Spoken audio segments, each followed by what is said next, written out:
Praise God. Come on, is someone still there? Let me show you the characteristics of wisdom, God's wisdom, the kind of wisdom God gives. So help me, media.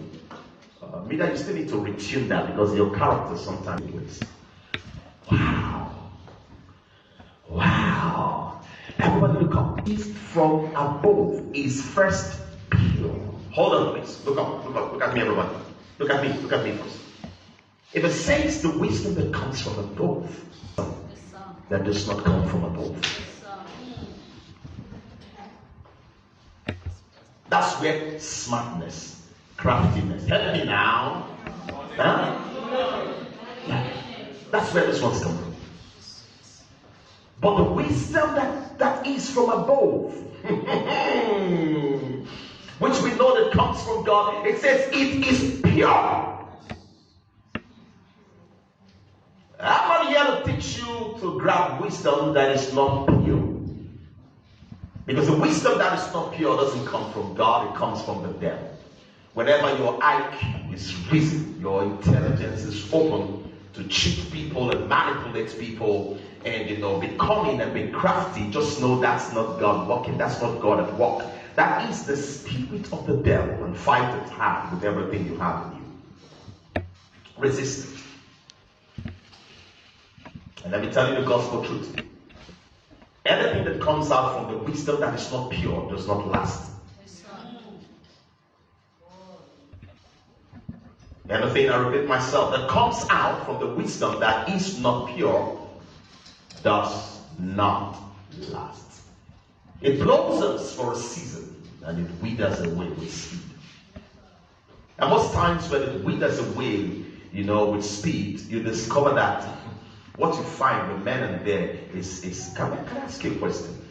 Have you ever discovered somewhere along the line, you with all your heart, maybe you're just doing something for someone or whatever, you just love the person with all your heart, and all of a sudden it became clear to you that you have just been used.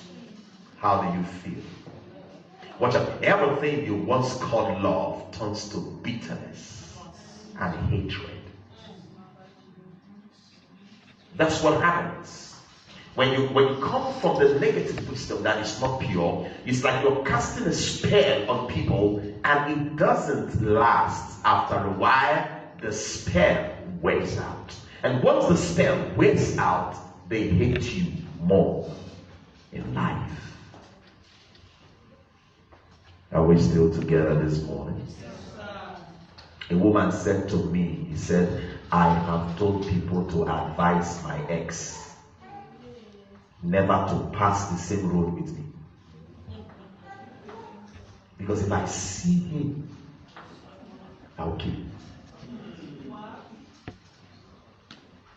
As I was talking, I was like, say, hold on, Pastor, you don't understand. She brought her handbag. I've seen some terrible counseling case. She brought her handbag and brought out a bottle for me. Plastic bottle, is it plastic? I'll call it cold. You see, everywhere I go for the past 3 years, I carry it. So I asked, I got a perfume. He said, no, it's acid. I renew it from time to time.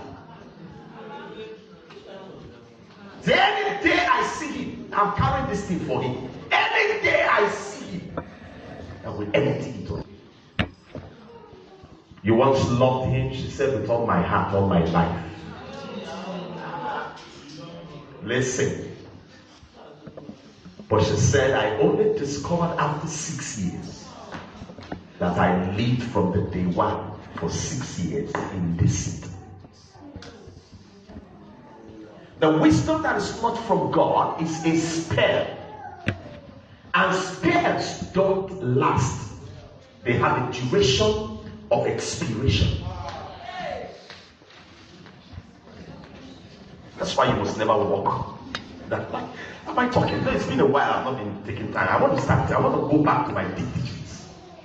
Are you still with me in church? Are you still with me in church? Don't live that life for you. You think you're smart, you're just only casting spells. You think you caught it, if you work but for a season. And once that spell wears out, because it's got a duration of expiration, once it wears out, they look at you and they hate you. You see, people, there are a lot of people moving around life carrying that kind of acid, it's not practical acid. There are acids who carry in their heart and in their minds. Are you still here with me? So, but the wisdom that is from above is first pure. Then what now? Look at the characters. 1, it is pure. Number 2, love. Number 3 is gentle. Number 3 is easy to be entreated. Number 4 is full of mercy. Number 5, and good fruit. I love this. Without partiality. Am I being God? Listen. Without what? Partiality. And finally, without hypocrisy. Show me a man that is wise. I will show you a man that exists with these characteristics. Are you there with me in the house? Yes, so when a man says, I'm wise, and he's not pure in his ways, there's a question mark. When a man says, I'm wise, and he's not peaceable, then he's not wise. When a man says, I'm wise, and you don't see the gentility that goes with it. When a man says I'm wise and it's not easy for you to entreat, a man says he's wise, there's no evidence of mercy and there's no good fruit. A man says he's wise and all you see, this one affects me, my heart and makes me cry. People, a lot of you, some of you have issues with me. You know what? Sometimes you feel I'm closer to Reverend. But when an issue comes out and it has to do with judgment, the Reverend you are closer to carries a hammer and hits at the center of your head. Without mercy. You know why? Because I don't give room to partiality. When you travel the highway of wisdom, you can't be partial. It doesn't matter who is involved.